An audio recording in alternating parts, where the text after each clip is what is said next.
LOC पर चीन के साथ हुए डिसएंगेजमेंट के बाद अब भारत और पाकिस्तान भी एलओसी पर शांति बहाली के लिए तैयार हो गए हैं।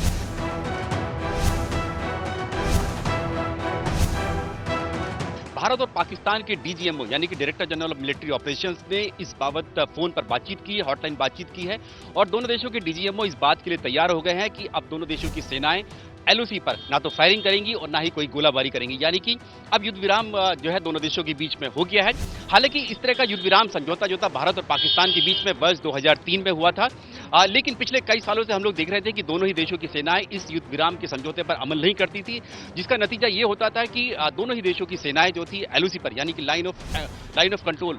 जिसे नियंत्रण रेखा भी कहा जाता है, वहां पर दोनों ही देशों की सेनाओं के बीच में फायरिंग होती थी, गोलाबारी होती थी। न केवल इन्फेंट्री सोल्जर्स फायरिंग करते थे अपनी राइफल से, बल्कि जो तोप की फायरिंग भी होती थी, आरटी गन्स भी वहां पर इस्तेमाल की जाती थी। एटीजीएम यानी कि एंटी टैंक गाइडेड मिसाइल भी दोनों देशों की सेनाएं एक दूसरे के बंकर्स, चौकियों पर फायर करती थी। लेकिन अब 22 फरवरी को भारत और पाकिस्तान के डीजीएमओ यानी कि डायरेक्टर जनरल मिलिट्री ऑपरेशन से बातचीत की।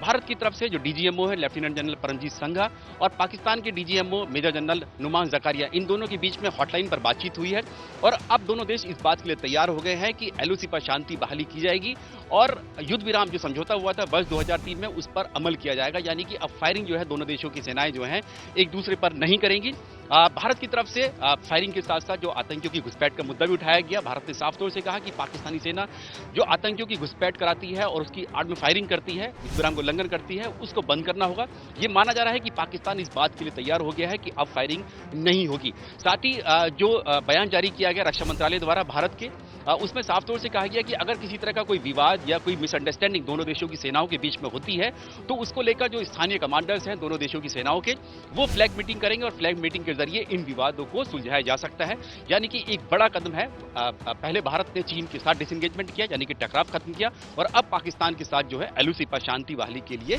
ये कदम उठाया गया है, जिसमें यह माना जा रहा है कि युद्ध विराम जो समझौता हुआ है उस पर दोनों देश अमल करेंगे। हालांकि भारत और पाकिस्तान के जो डीजीएमओ लेवल की जो बातचीत होती है हर हफ्ते होती है, मंगलवार को होती है, जिसमें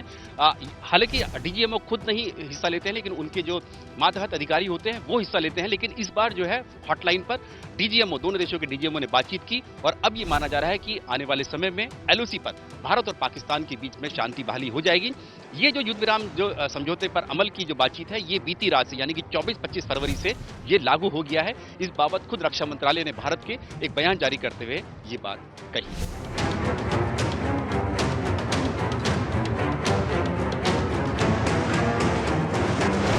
भारत और पाकिस्तान के बीच में एलओसी पर युद्ध विराम को लेकर वर्ष 2003 में समझौता हुआ था। उस समझौते के तहत दोनों देश इस बात के लिए तैयार हो गए कि एलओसी पर अब युद्ध विराम का उल्लंघन नहीं किया जाएगा। लेकिन कुछ समय बाद से ही दोनों देशों के बीच में फायरिंग फिर से शुरू हो गई, गोलाबारी शुरू हो गई। भारत की तरफ से लगातार आरोप लगते रहे कि पाकिस्तान जो है वो कश्मीर में आतंकियों की घुसपैठ कराता है एलओसी से और उस जो आतंकियों की घुसपैठ की आड़ में जो पाकिस्तानी सेना जो है वो युद्ध विराम का उल्लंघन करती है, फायरिंग करती है, ताकि जो भारतीय सेना है और सैनिक हैं जो वहां तैनात रहते हैं उनका ध्यान भटक सके। और इसी के लिए जब युद्ध विराम का उल्लंघन होते थे तो भारत की तरफ से भी कड़ा जवाब दिया जाता था।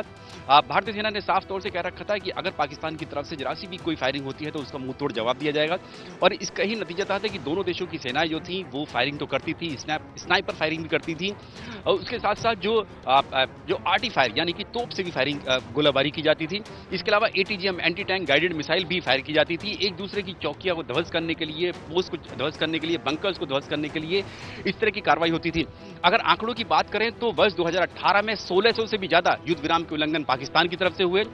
2019 में 3000 से भी ज्यादा युद्ध विराम के उल्लंघन पाकिस्तान की तरफ से हुए। वर्ष 2020 में तो ये आंकड़ा करीब 4600 यानी कि 4500 से भी ज्यादा पहुंच गया था। और इस साल की बात करें तो अब तक यानी कि 25 फरवरी तक 591 बार पाकिस्तान की तरफ से युद्ध विराम का उल्लंघन हो चुका था। लेकिन अब जब दोनों देशों के डीजीएमओ इस बात के लिए तैयार हो गए हैं कि अब युद्ध विराम का जो समझौता है उसको अमल किया जाएगा, तो अब यह माना जा रहा है कि आने वाले समय में दोनों देशों की जो सेनाएं हैं वो एक दूसरे पर फायरिंग नहीं करेंगी और ना ही गोलाबारी करेंगी।